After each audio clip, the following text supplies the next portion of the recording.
On this episode of Vistas and Voices, I speak with Canada's first female decathlete, Leanna, and ecologist, Dr. Timm, the founders of Wings of Survival, who have recently finished cycling 7,000 kilometers across Canada in 30 days, overnighting at key biodiversity areas along the way. The ride across Canada is a preparation ride for their epic adventure starting next year, where they plan to ride from Alaska to Patagonia, mimicking the migratory path of the Wimbrel. In our discussion, we cover topics related to endurance athletes and nutrition, the highlights and challenges of riding 7,000 kilometers in 30 days, key biodiversity areas and their significance to Canada, the role of grasslands in Canada's ability to sequester carbon, science communication, Canada and the 30 by 30 Conservation Initiative, and much more. If you like this month's episode, please consider sharing it with a friend or someone who would enjoy it. Sharing the episode will help our community grow and spread the message of the wonderful conservation work being done around the country. Thank you very much for tuning into Vistas and Voices, and enjoy the show.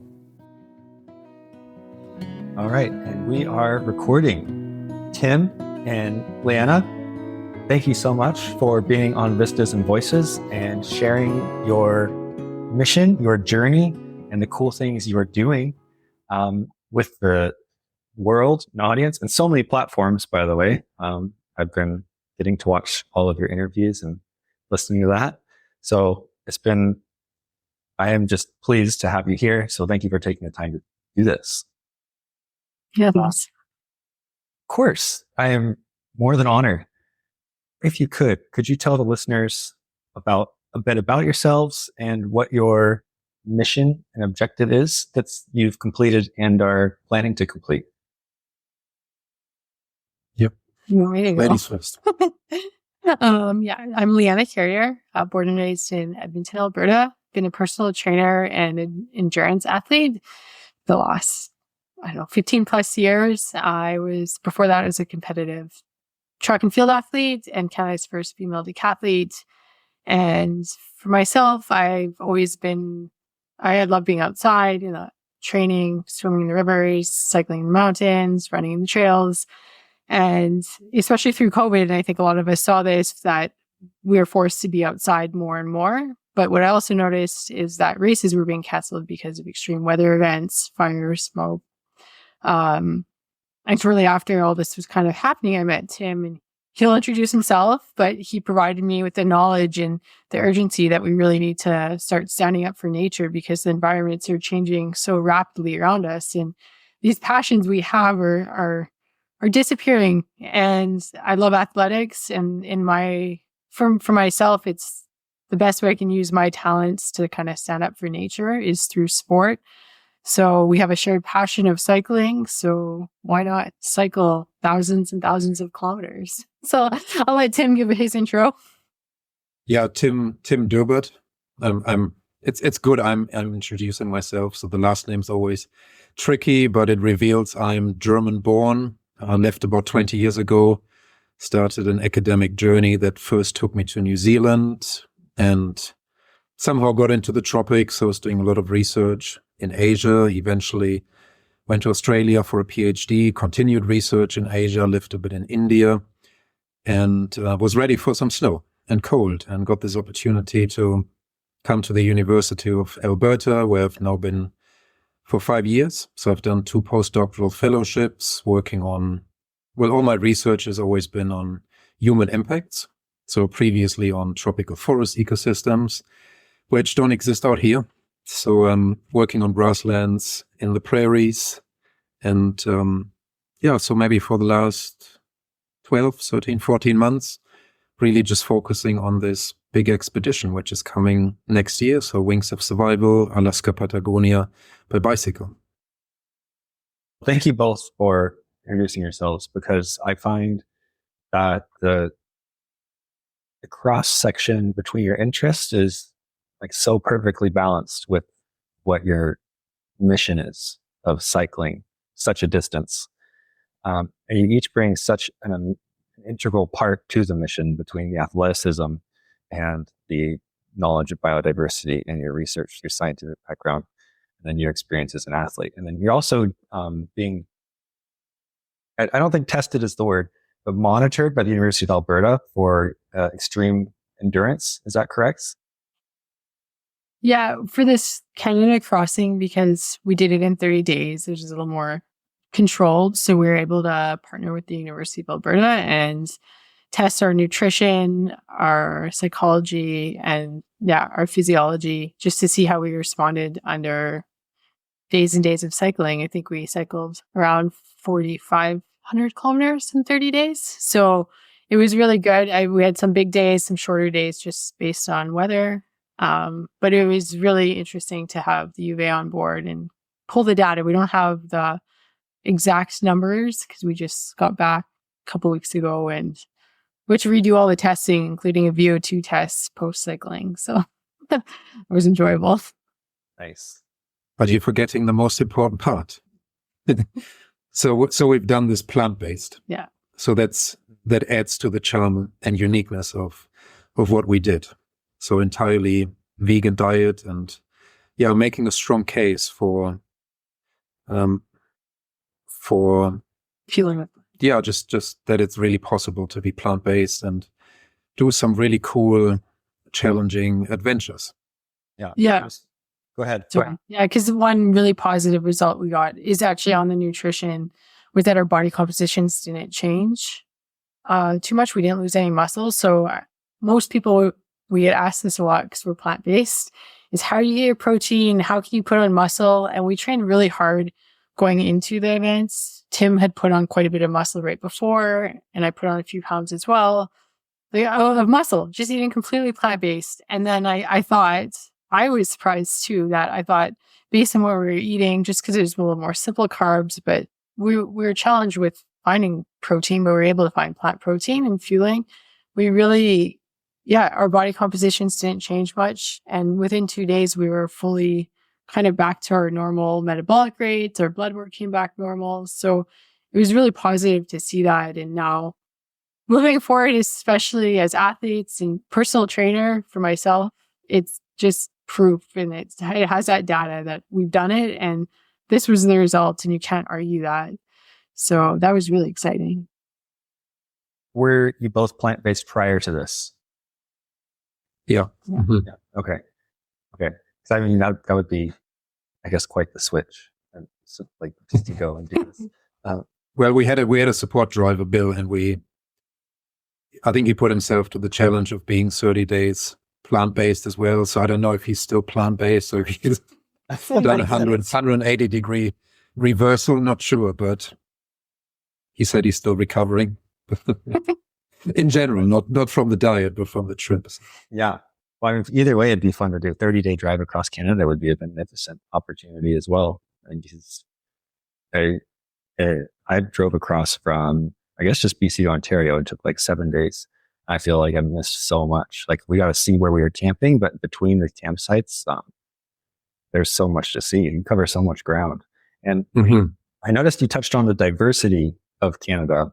Like one of the videos that you posted or that I've watched, you touched on the diversity in environments across Canada.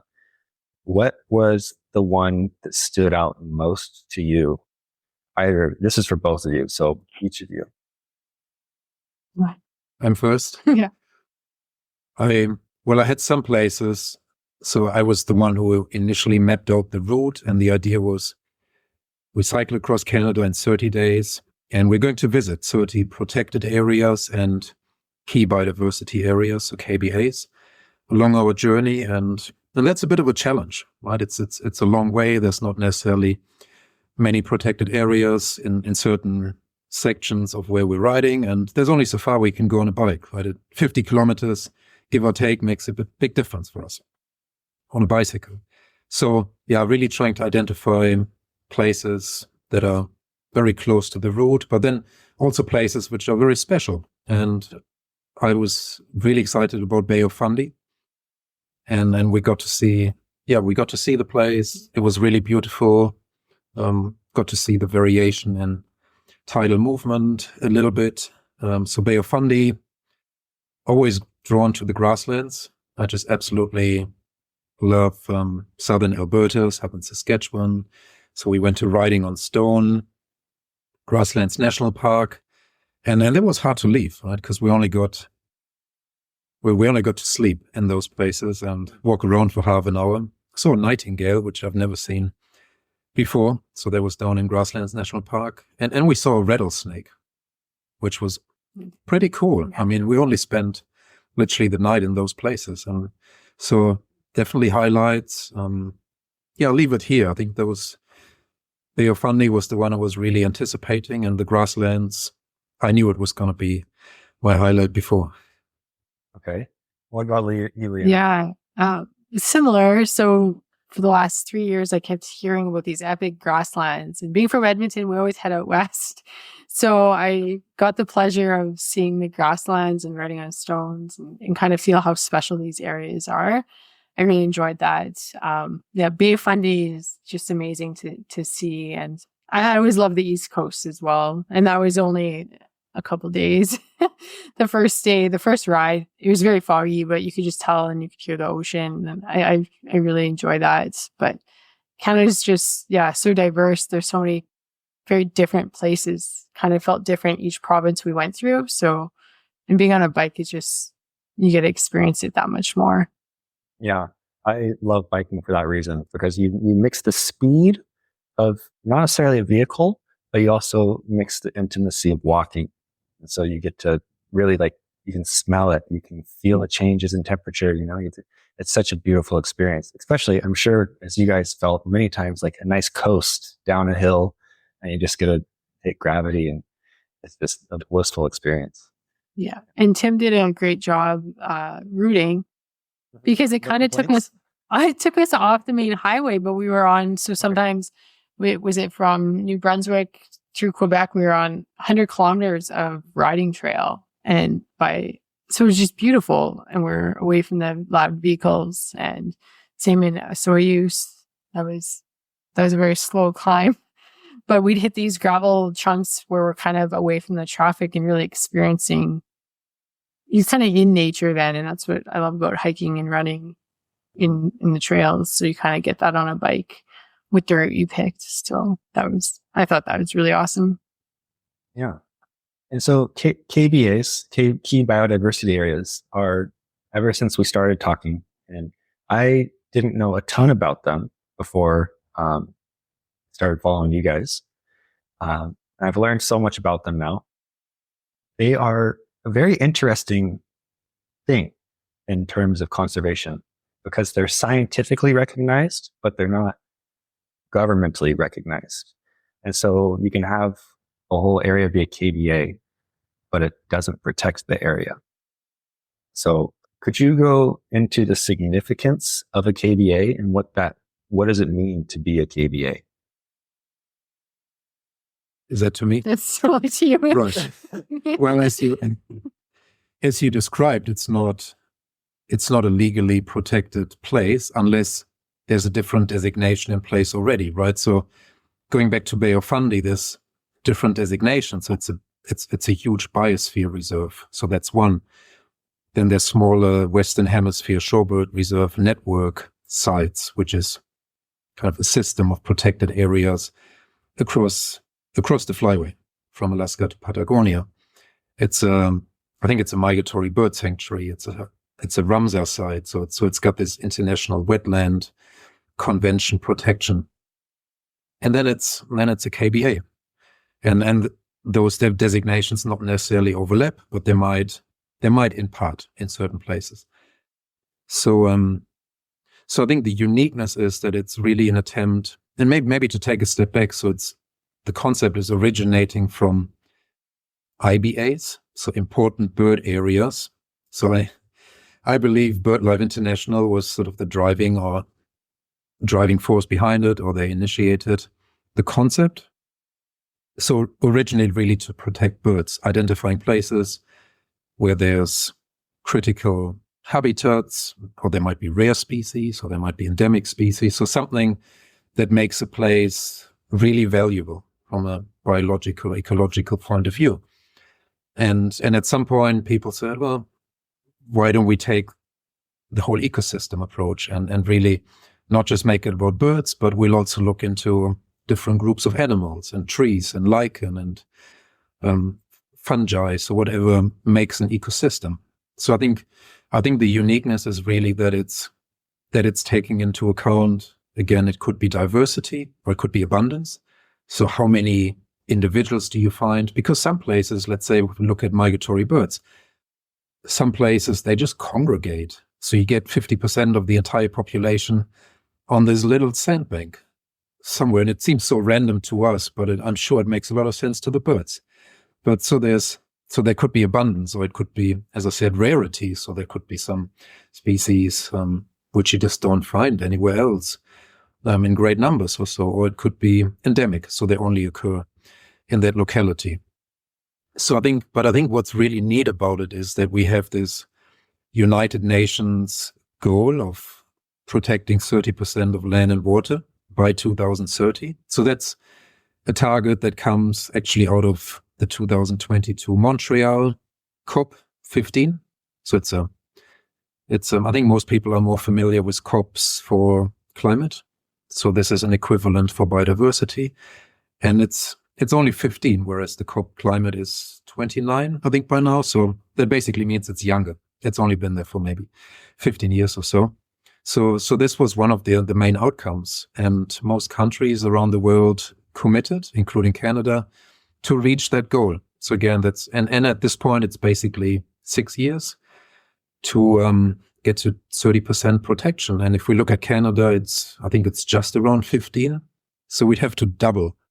So that's a lot, right? That's ambitious, but it's what countries have committed to.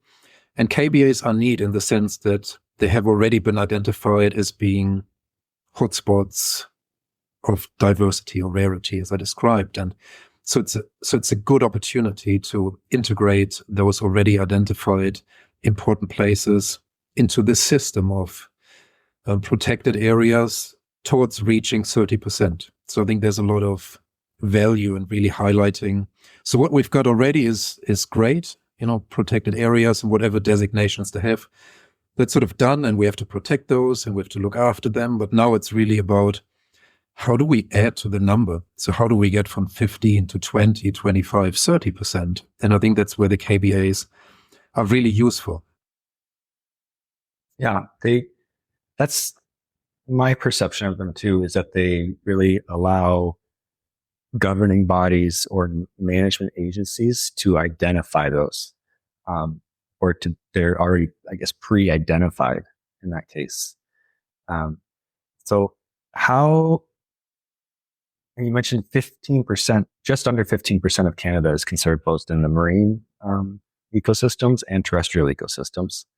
We have 6 years to go, counting down to 5.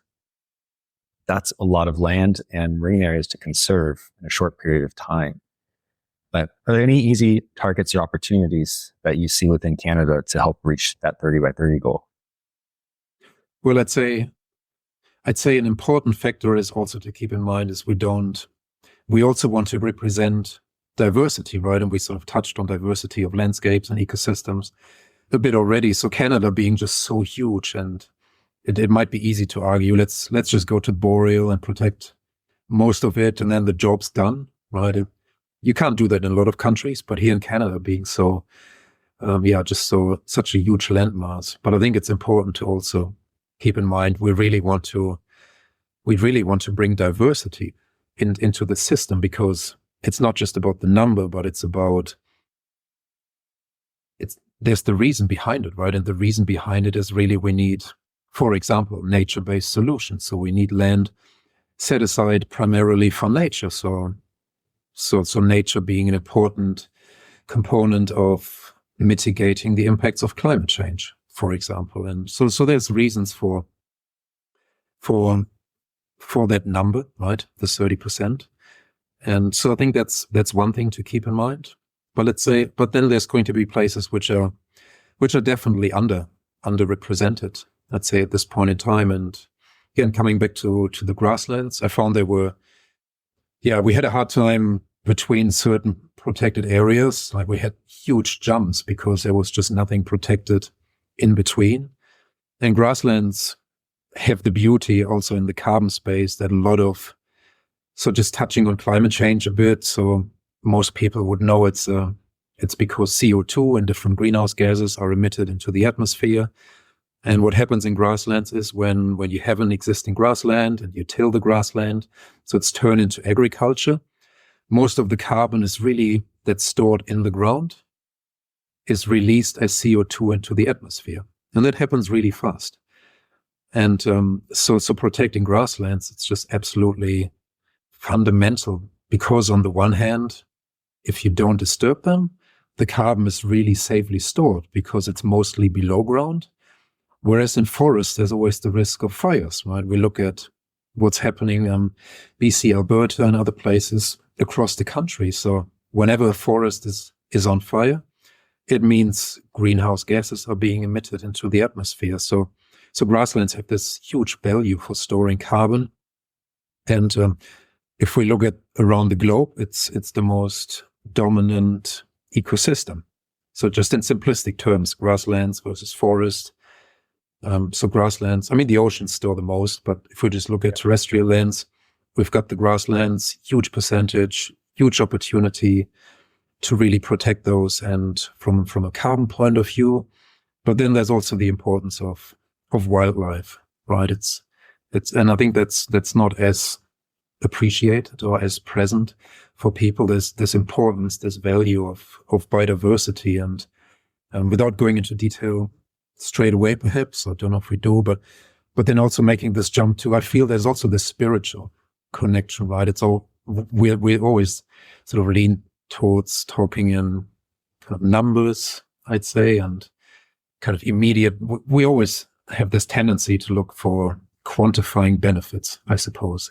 But I feel you need to have that spiritual component as well, which we maybe just only know that things are getting much worse, starting to realize how important this connection is, right? Connection to land, connection to other species. You just have to protect it in a way to be human, I would argue.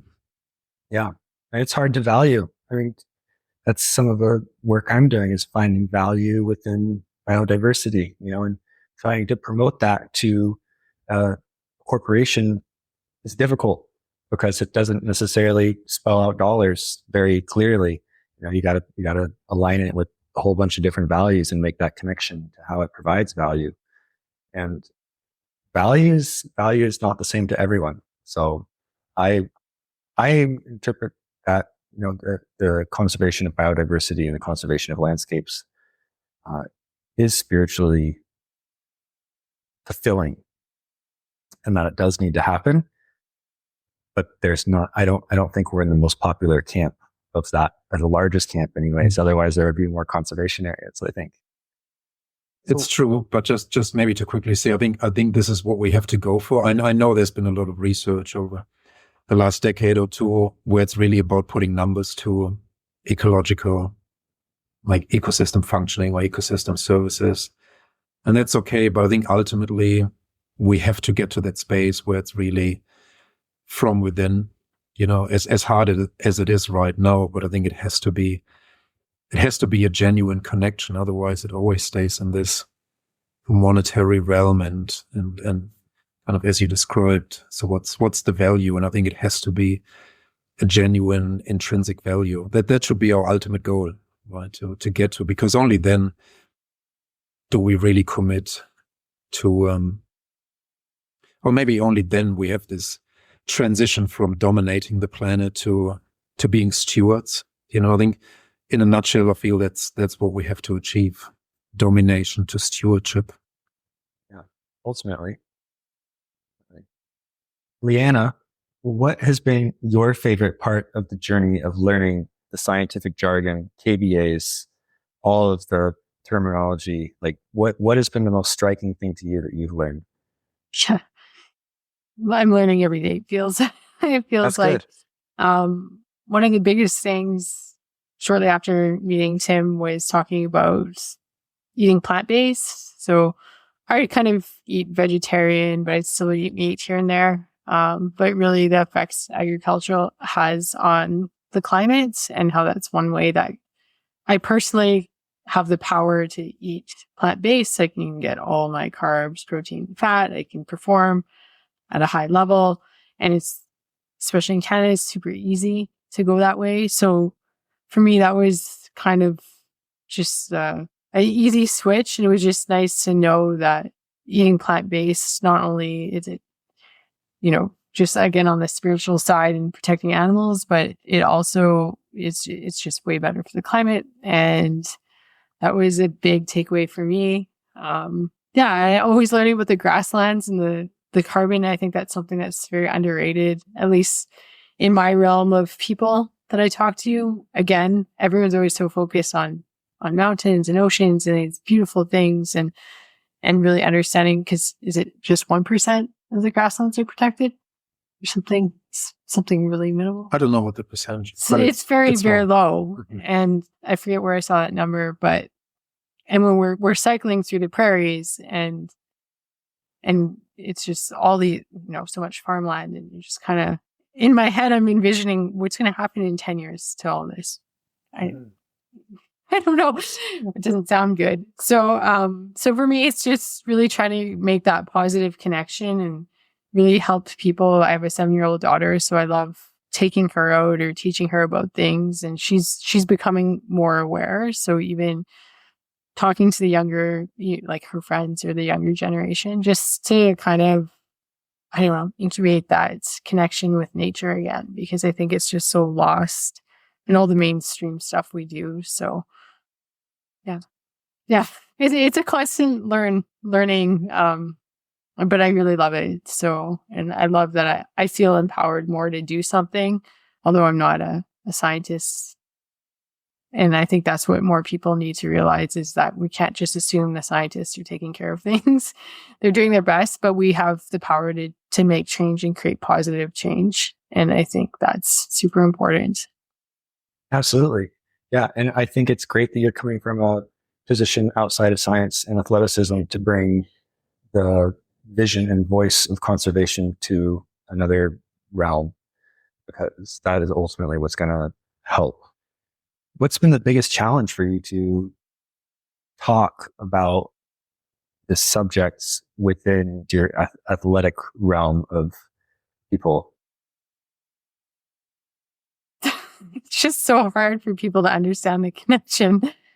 I see it. I see it in Timm, and sometimes, it's hard to just for people to understand or re-understand what their importance in this big role is towards nature and protecting it. It's just, it's frustrating sometimes, because you can see so many things are changing so fast. Like even my daughter, she said the other day, she said, "Oh, we can't go outside because of the smoke." And when I was a kid, I don't ever remember having a day canceled because of smoke.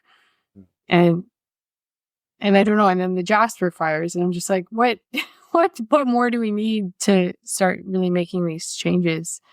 So I'm not sure. I'm sure for you might have some powerful ones.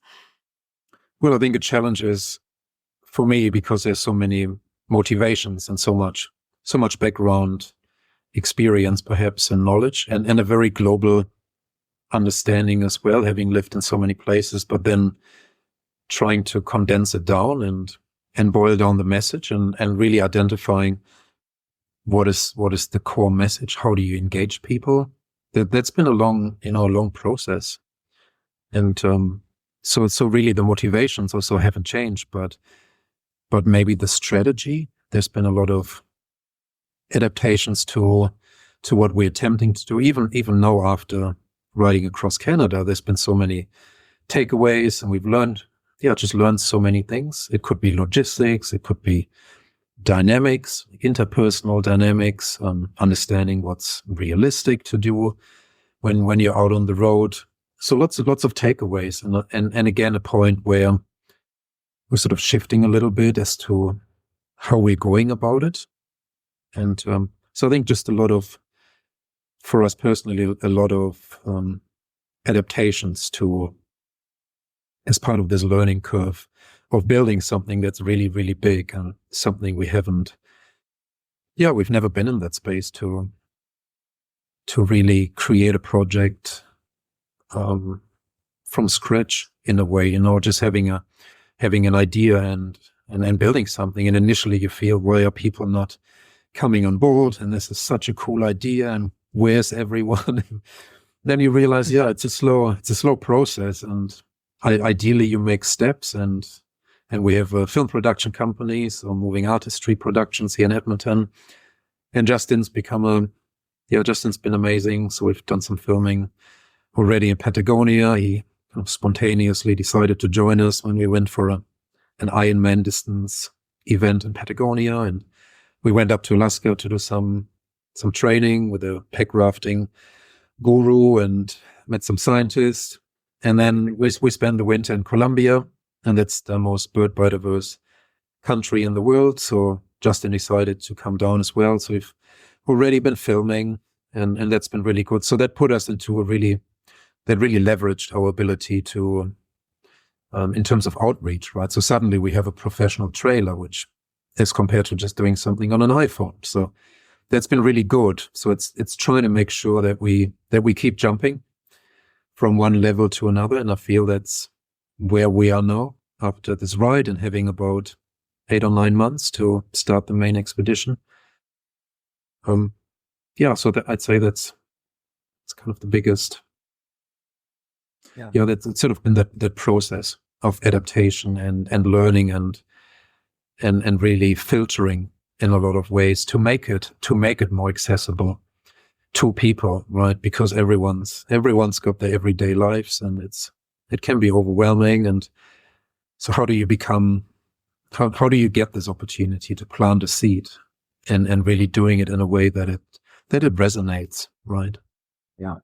The communication is terribly hard when it comes to science communication, because data points only mean so much to very little people. And so communicating it to the broader public, general audience, you have to, put heart into it. You have to tell a story. Mm-hmm. Data, not many people speak data. And, you can just turn so many amazing. I think you'll do an awesome job. I think it'll be incredible, because I love conservation. I love long distance journeys and trips, and you're also doing it on a bike. And it's just like, wow, this is fantastic. Super cool. So I'll be following along the whole time. Are you going to have, like social media about the event? I call it an event, but expedition. It's much easier than that. Yeah, we'll have everything on our Wings of Survival. So through our website, www.wingsofsurvival.com, and you can find us on Instagram and Facebook. And we'll hopefully post. We did notice going across Canada, there was surprisingly a lot of spots that didn't have reception. So we have to make sure that when we are going from Alaska to Patagonia, that we're able to sort that out so that we can keep telling the story as we go. And then hopefully we'll have enough funds to have Justin come along and get some really good footage, because it's so much better than my phone. Yeah. I mean, that'll be awesome. Because you could do a cinematic short film, right? And do a film fest, or ultimately, there's so many. Yeah, maybe just to add, it's really, let's say it's a status quo. So we're definitely working towards having a platform where people can come and explore with us. So we'll be tracking birds. So there's a species called whimbrel, and they travel all the way, potentially, depending on the individual and their plans, but potentially they go from Alaska to Patagonia. So this is our story arc. We're tagging those birds as part of so tagging means putting a little GPS locator on the tiny things. And so that's part of an ongoing research project.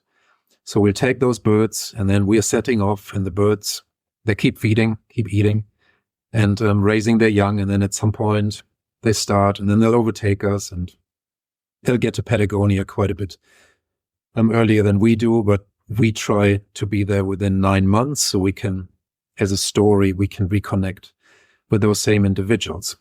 So I think that's kind of creating, hopefully, the suspense of the story arc, and we really want to portray those parallel journeys. So they're parallel journeys, but they're also intertwined because they don't just go all the way. They stop in certain places. And so we might even see them, let's say in Mexico, for example, where they take a break and they get some refueling done. And so we're really going to invite people to be part of this, and we'll be connecting this to our fitness data, for example, because a lot of people are interested in, just calories in and out and these sort of things you do when you're exercising, what happens to your body. And then we're following the birds virtually.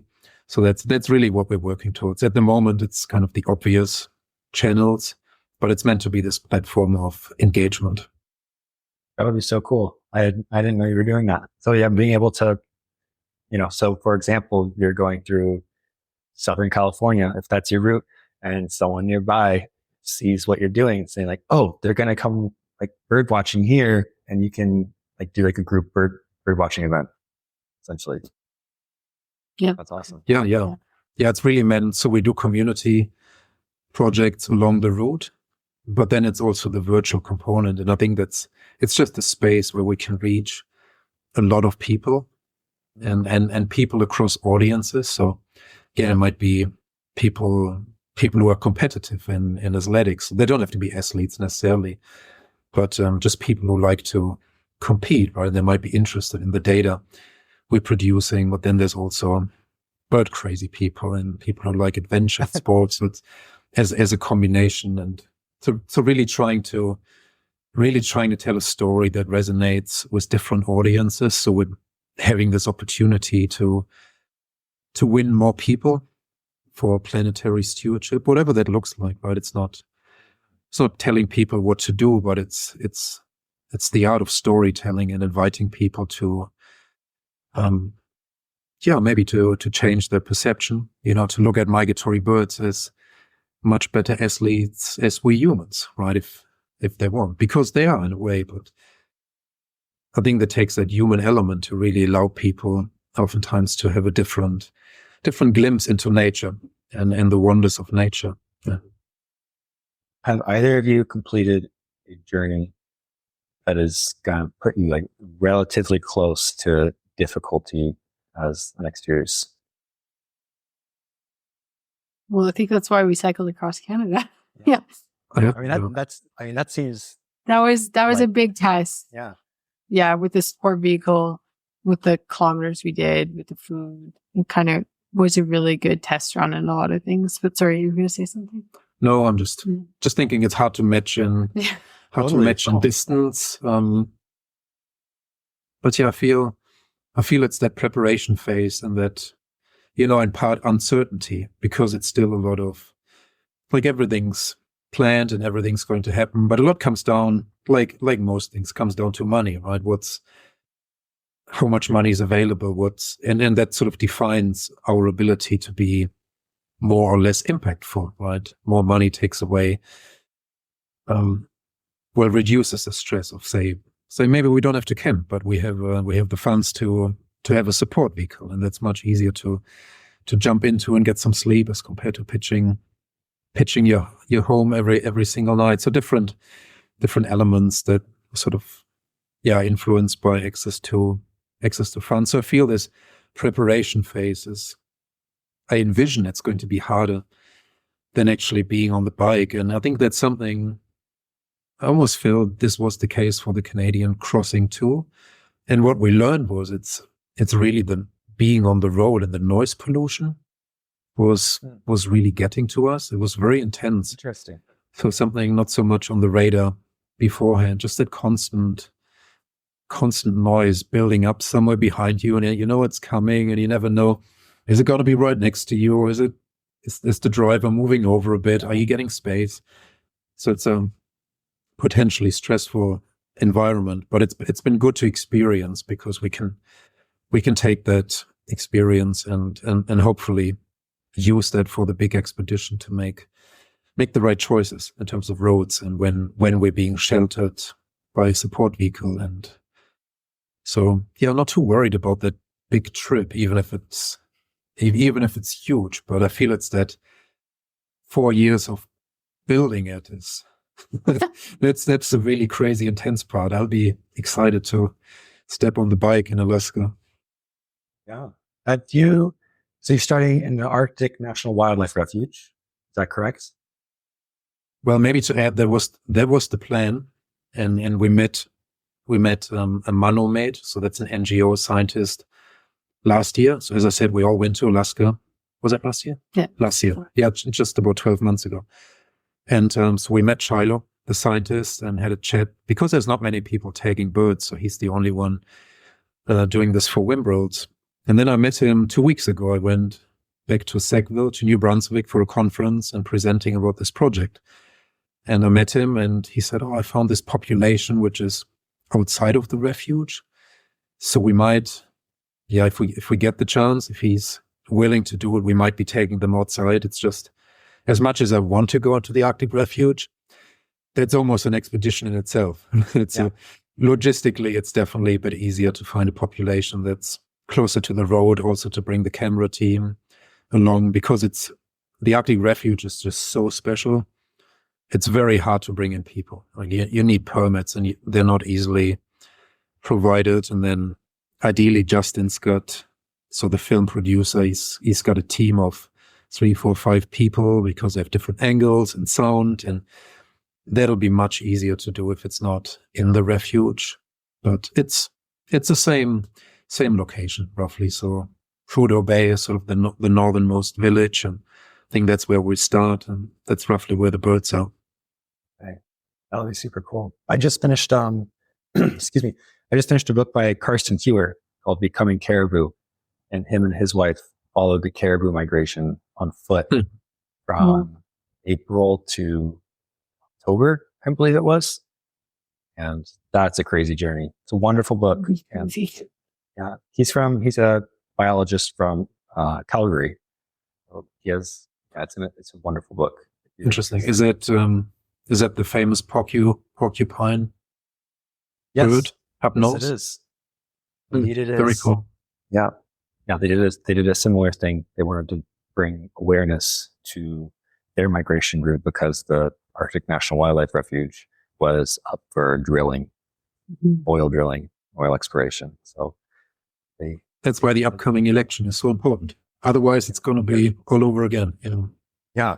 History repeats itself once again. We are almost out of time, which I can't believe, because I really enjoy talking with you both, and I could just talk your ear off and ask you questions all day, I suppose. But I do have a few.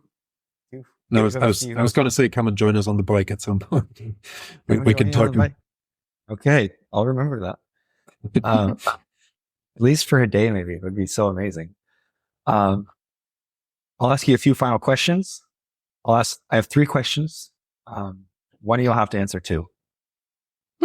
So these are like hot questions going at us. No, they're great. They're opinion questions. You can't be wrong, can't be right. What does a successful future look like to you? Having 30% of all land and water protected by 2030. Okay. I think that's a wonderful answer. I think it's going to be a significant goal to reach, and it's going to be a challenge. And you two are both doing wonderful work to bring that to light. Next question. What is a question I should have asked you but didn't?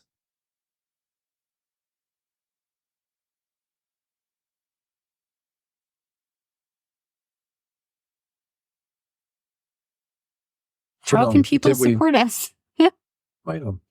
Yeah, totally. Yeah, that's a good one. So how can people support you on your journey? Yeah, make the most difference.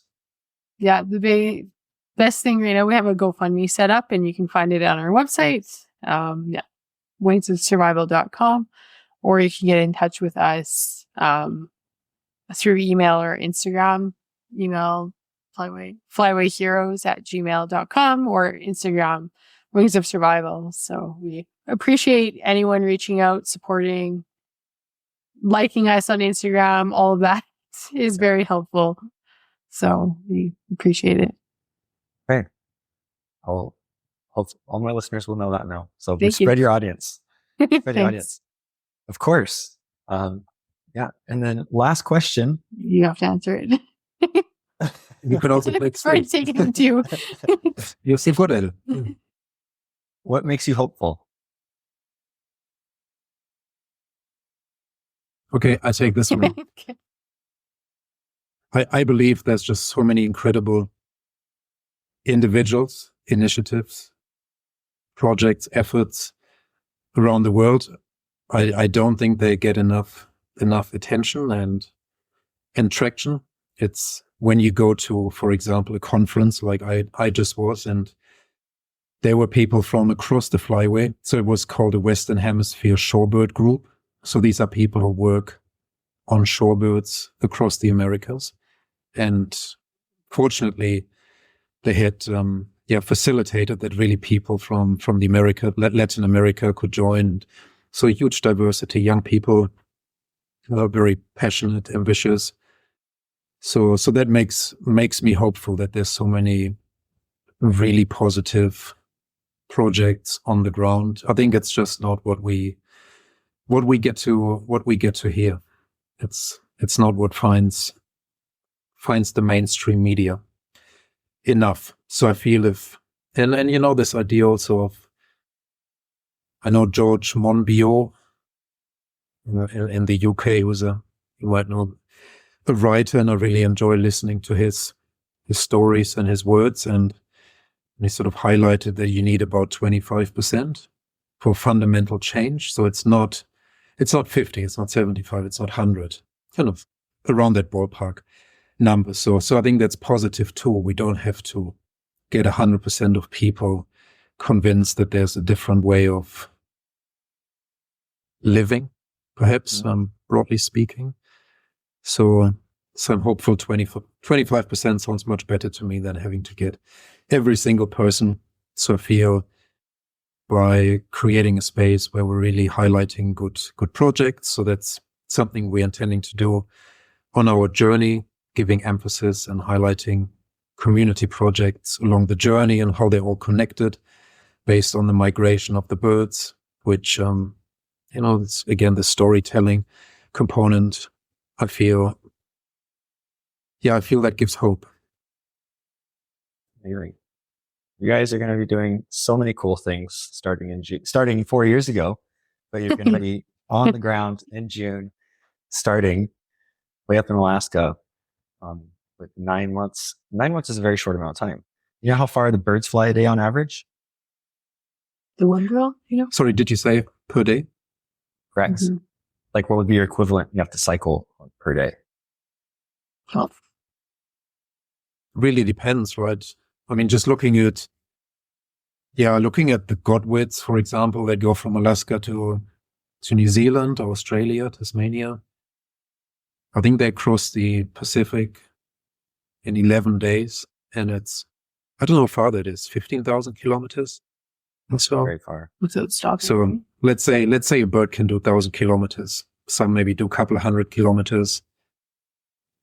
They're definitely they're definitely a different league. Yeah, some super athletes. Yeah, totally. Mm-hmm. That's a great perspective. All right, that's all I have for you. Thank you so much for your time and talking with me. I'm so excited to see your mission, your expedition, and how that plays out. And it's so cool. I feel like I'm always on the behind edge. Like, oh, I hear about this after it's over, but now I got to talk to you both before it even starts. We'll come back after, happily. Yeah. Okay. I'd love to. That'd be fantastic. All right. Well, thank you so much. Yeah, thank you. Of course. Take care.